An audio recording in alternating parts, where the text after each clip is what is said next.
Hi friends. आज हम बात करने वाले चंद्र की महादशा की।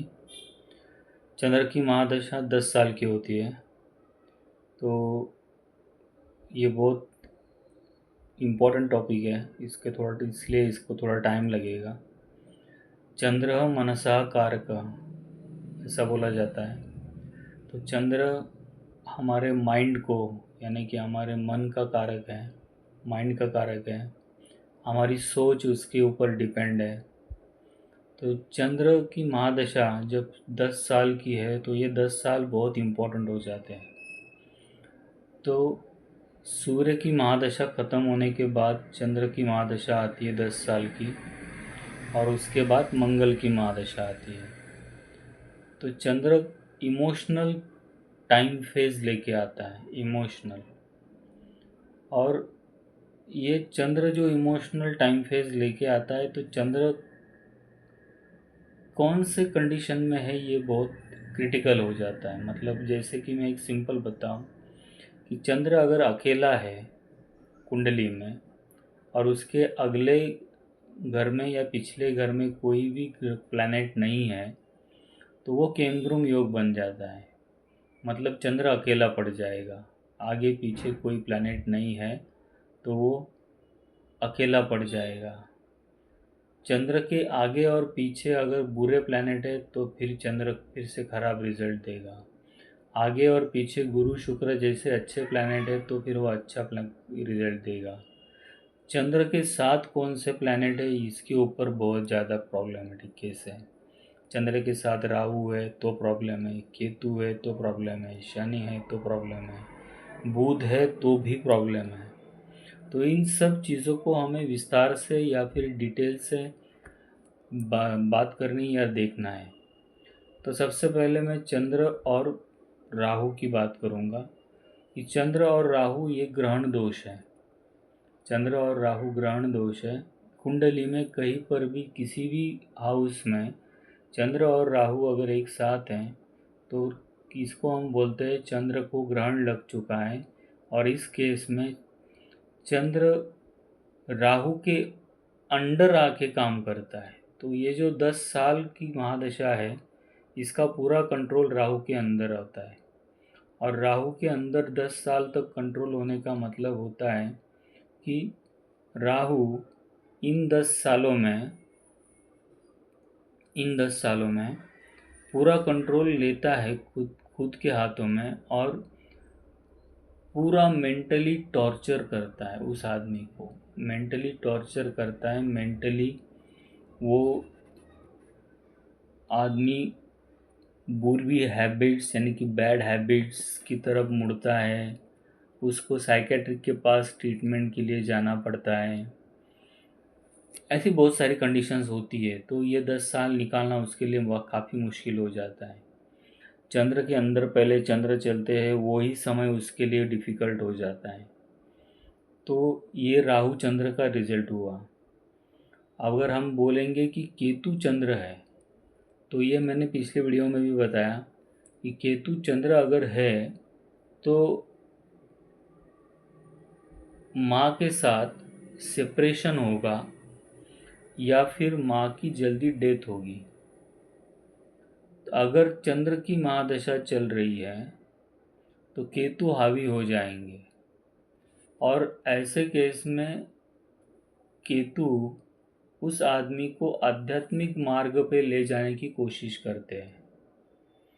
आध्यात्मिक मार्ग की तरफ ले जाने की कोशिश करते हैं, यानी कि वो आदमी उस 10 सालों में भगवान की तरफ मुड़ जाता है, आध्यात्मिक होने की कोशिश करता है।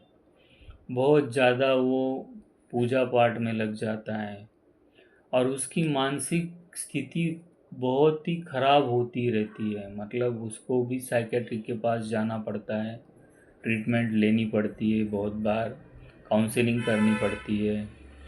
तो ये कंडीशन जैसे राहु की है वैसे केतु की भी होती है। लेकिन यहाँ पर केतु इज़ बेटर थिंग कि वो आदमी आध्यात्मिक दौर से गुजरता है, स्पिरिचुअल लाइफ जीने की कोशिश करता है।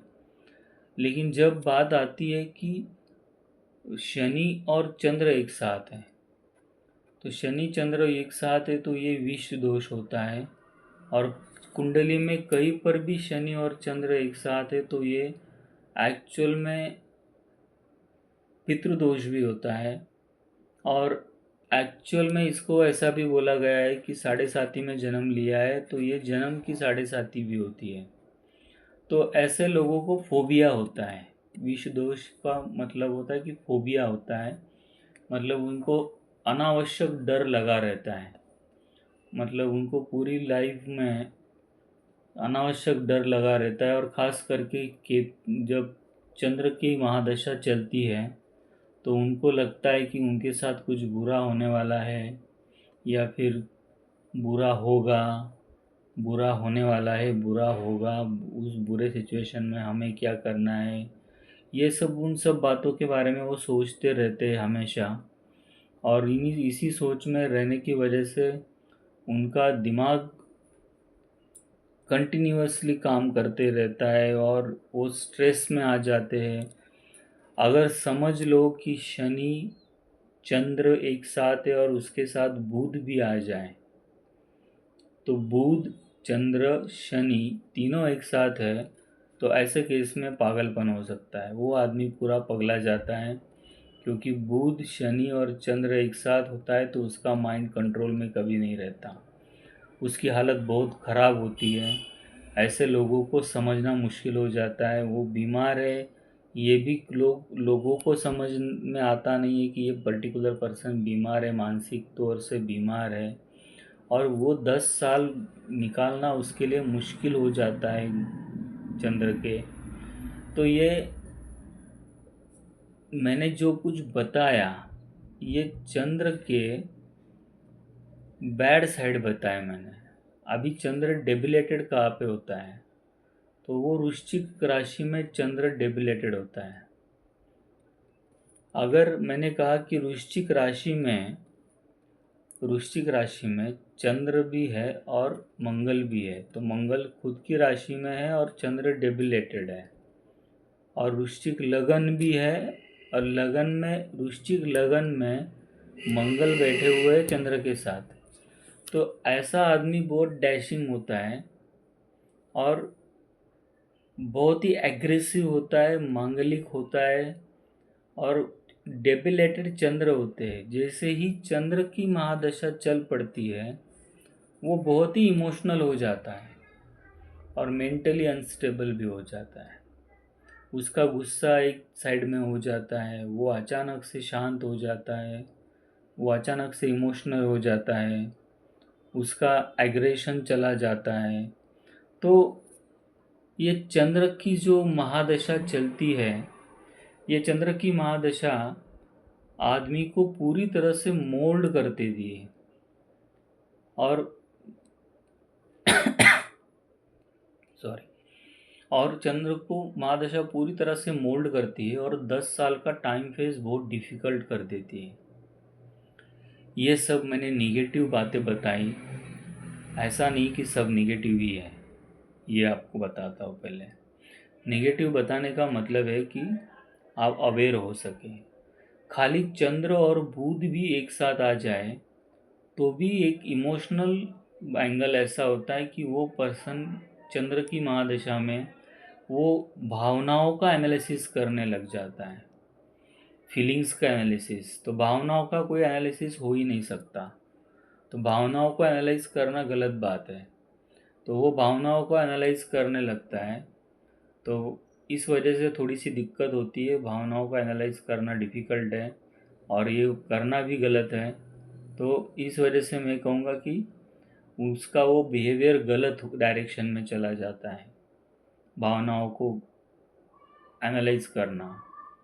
तो देखिए क्या क्या मैंने कहा कि चंद्र राहु के साथ, केतु के साथ, शनि के साथ, मंगल के साथ या फिर बुध के साथ, हर जगह पे वो बहुत ही क्रिटिकल और टची, बहुत ही सेंसेशनल, इमोशनल, सब तरह से एक तरह से मतलब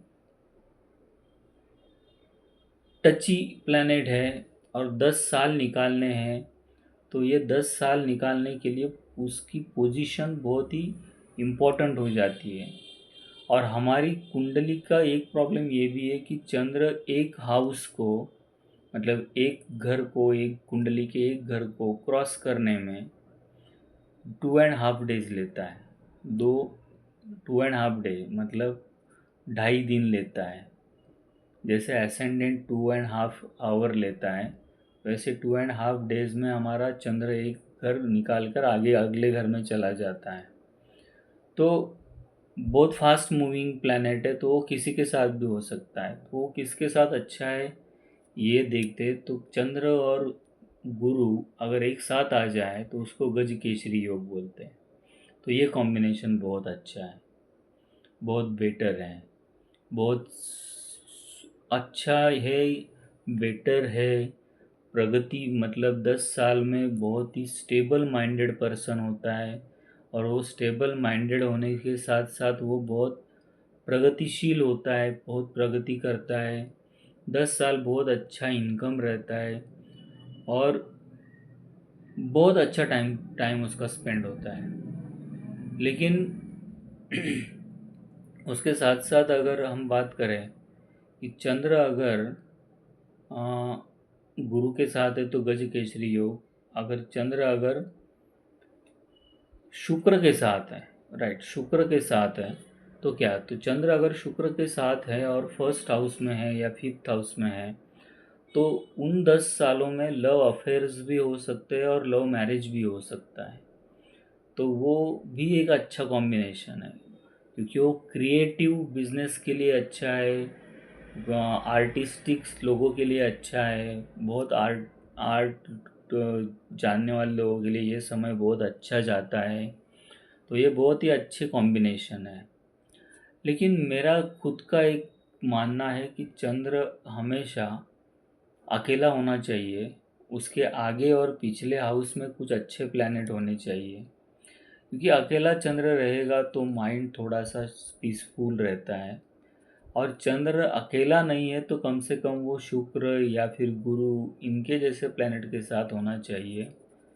और दूसरे प्लैनेट उसको डोमिनेट करते हैं, यानी कि माइंड को बहुत अनस्टेबल करते हैं। अगर खास करके चंद्र की महादशा आई तो फिर वो ज़्यादा डोमिनेट होता है।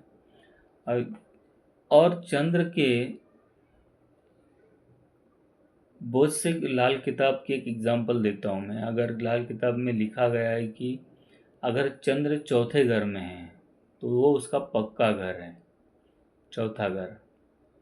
तो इसका मतलब चौथे घर में अगर चंद्र है तो इसका मीनिंग निकलता है कि तुम जितना पैसा ज़्यादा खर्च करोगे उतना ज़्यादा पैसा कमाओगे। मतलब वो पानी की तरह बहाना पड़ता है। मतलब आप पैसा खर्च करते जाओ तभी पैसा इनकम बढ़ते जाएगा। अगर आप पैसा खर्च नहीं करोगे तो इनकम नहीं बढ़ेगा। तो ये लाल किताब में लिखा है, मैंने अभी मुझे याद आया कि वो पक्का घर है उसका, fourth house is fixed for Chandra, पक्का घर। तो वो उस तरह से उसको देखा गया है। तो मैं कहूँगा कि चंद्र हमेशा के लिए किसी का पूरी लाइफ भर बर्बाद करने वाला चंद्र तो होता है वो एक्चुअल में योग के हिसाब से पितृदोष। तो मैं कहूँगा पितृदोष के कारक जब बनता है तो वो हमेशा चंद्र ही बनता है। जब चंद्र खराब है तो इसका मतलब है पितृदोष के, खास करके पितृदोष इसलिए बोल रहा हूँ कि पैसा होने के बावजूद भी आदमी खुश नहीं रहता। लाइफ में पैसा मिल रहा है लेकिन खुशी नहीं मिल रही है। तो पैसा तो मिल रहा है लेकिन खुशी नहीं मिल रही है, इसके पीछे का मेन रीज़न है कि वो मानसिक दृष्टि से वो स्थिर नहीं है, स्टेबल नहीं है, और इसी वजह से वो खुश नहीं है। तो वो पैसा किसी काम का नहीं है। तो इसी वजह से जब चंद्र की महादशा चलती है तो कुंडली में देखना ज़रूरी हो जाता है कि चंद्र की पोजीशन कहाँ पर है, और उससे भी इम्पोर्टेंट चंद्र कितने डिग्री पे है। दूसरा, चंद्र किसके साथ है। अगर चंद्र सूर्य के साथ है, जो हम बोलना भूल गए, चंद्र सूर्य के साथ है इसका मतलब है अमावस के दिन जन्म हुआ है। चंद्र सूर्य के साथ है तो अमावस योग है। तो फिर इसका भी रेमेडी करना पड़ता है, अमावस योग की शांति। तो इसमें रेमेडीज़ देखो, रेमेडीज़ की बात हमेशा चंद्र के रिलेटेड ही ज़्यादा होती है। अमावस चंद्र सूर्य एक साथ है तो अमावस योग की शांति करो, चंद्र राहु चंद्र केतु एक साथ है तो ग्रहण योग की शांति करो, ग्रहण दोष की। चंद्र शनि एक साथ है तो फिर आपको यहाँ पे करनी है पितृदोष की शांति करो, पितृदोष का रेमेडी करो। तो ये इस तरह से चंद्र बहुत इम्पोर्टेंट प्लैनेट बन जाता है, तो उसकी महादशा के 10 साल बहुत इम्पोर्टेंट होते हैं। अगर 10 साल इम्पोर्टेंट है, अगर वो 10 साल यंग एज में करियर बनाने के वक्त में आएंगे और वो बंदा साइकेट्रिक के पास घूम रहा है, तो उसकी लाइफ आगे जाके बहुत ही फ्रस्ट्रेटिंग होगी। मैंने बहुत से ऐसे केसेस देखे हैं कि जिनके चंद्र खराब होते हैं तो उनकी पढ़ाई में भी बहुत दिक्कतें आती हैं, उनकी पढ़ाई जल्दी कंप्लीट नहीं होती है। मतलब वो इंजीनियरिंग करते हैं तो उसको 8-8 10-10 साल लगते हैं, फिर वो जॉब नहीं कर पाते हैं, बहुत सारी बातें होती है। और वो सब बातें बोलना, मतलब उनको एक्सप्रेस करना, इतना भी उनमें हिम्मत नहीं होता है। तो ये सब कंडीशंस समझना, करना, बोलना उनके लिए बहुत मुश्किल होता है। और मैं ये भी कहता हूँ कि चंद्र अगर अच्छा है तो वो पर्सन लाइफ में सबसे खुशहाल पर्सन है। जिसके कुंडली में चंद्र अकेले है, आगे पीछे अच्छे प्लैनेट है, चंद्र उच्च के है, वृषभ राशि में उच्च के चंद्र है या कर्क राशि में चंद्र है, तो वो आदमी बहुत इमोशनल होता है, बहुत प्यारा होता है, बहुत शांति से सोता है, रात की नींद आती है। नहीं तो रात की नींद भी चंद्र के ऊपर डिपेंड करती है, तो रात को उसको नींद अच्छी आती है, बहुत ही अच्छा लाइफ वो स्पेंड करता है। इसीलिए कुंडली में सबसे पहले यह समझना ज़रूरी है कि सब प्लैनेट से इम्पोर्टेंट प्लैनेट चंद्र है। अगर हम सीखते हैं तो हमको ऐसा लगता है चंद्र तो एक उपग्रह है, लेकिन ये बात समझो कि हमारे से सबसे नज़दीक अर्थ से, यानी कि हमसे सबसे नज़दीक वाला प्लैनेट जो है वो चंद्र है। और वो चंद्र का इतना इफ़ेक्ट है कि समुंदर के पानी में हाई टाइड और लो टाइड, इतना समुंदर का पानी वो हिलाता है बिकॉज ऑफ ग्रेविटी। मून की इतनी ग्रेविटी, यानी कि इतनी पावर है कि वो समुंदर के पानी को हिलाता है, हाई टाइड और लो टाइड। तो उसकी पावर हमारे ऊपर भी हावी है, ग्रेविटी की। और वो हमारे माइंड को, दिमाग को एक्टिवेट कर रही है। इसीलिए मनसा कारक को बोला गया है। हमारा ब्रेन, माइंड, यानी कि ब्रेन में जो चल रहा है, ये पूरा का पूरा माइंड ब्रेन गेम, ये सब मून के हाथ में है। इसीलिए अमावस योग में जो जन्म लेते हैं उन लोगों को अमावस के दिन, पूर्णिमा के दिन उनको थोड़ी तकलीफ होती है, उनका बिहेवियर चेंज हो जाता है। समझ में आ रहा है होगा शायद सबको। एग्जाम्पल बहुत होंगे आपके आसपास, कुंडली देखो, आपको अपने आप समझ आएगा। तो चंद्र के हिसाब से बहुत इम्पोर्टेंट रिजल्ट्स देखे जाते हैं कुंडली में। महादशाएं, आपने कौन से नक्षत्र में जन्म लिया है, कौन से चरण में जन्म लिया है, उस चरण के हिसाब से, मतलब ये नक्षत्र के चरण के हिसाब से, मतलब नक्षत्र कौन सा, आपका चंद्र जन्म जब आप लेते हो तो आपका चंद्र कौन से नक्षत्र में, कौन से चरण में है, वो चंद्र की पोजीशन से महादशाएं शुरू होती है। तो महादशाएं भी चंद्र के हिसाब से चलती है। तो चंद्र का इम्पोर्टेंस कुंडली में बहुत ज़्यादा है, और इसीलिए चंद्र की महादशा उतनी ज़्यादा इम्पोर्टेंट हो जाती है। और चंद्र का सबसे इम्पोर्टेंट रिजल्ट है कि माँ, और माँ के साथ रिलेशंस। अगर चंद्र खराब हुआ कुंडली में तो माँ के साथ कुछ प्रॉब्लम बनती ज़रूर है। जैसे मैंने कहा कि अगर केतु और चंद्र एक साथ, माँ के साथ सेपरेशन हो सकता है, माँ की अर्ली डेथ हो सकती है। शनि के साथ चंद्र है तो माँ बीमार रह सकती है बहुत लंबे समय तक। तो ऐसे अलग अलग रिजल्ट मिलते हैं। चंद्र की और माँ का रिलेशन बहुत स्ट्रांग है, जैसे सूर्य का और पिता का रिलेशन होता है, वैसे ही चंद्र का और माँ का रिलेशन होता है। तो चंद्र बहुत इम्पोर्टेंट महादशा होती है, 10 साल के लिए होती है। ये मैंने रफली सब बताया है, डिटेल एनालिसिस कुंडली देखकर ही होता है। तो आपको समझ में आया होगा, I hope so. Thank you very much.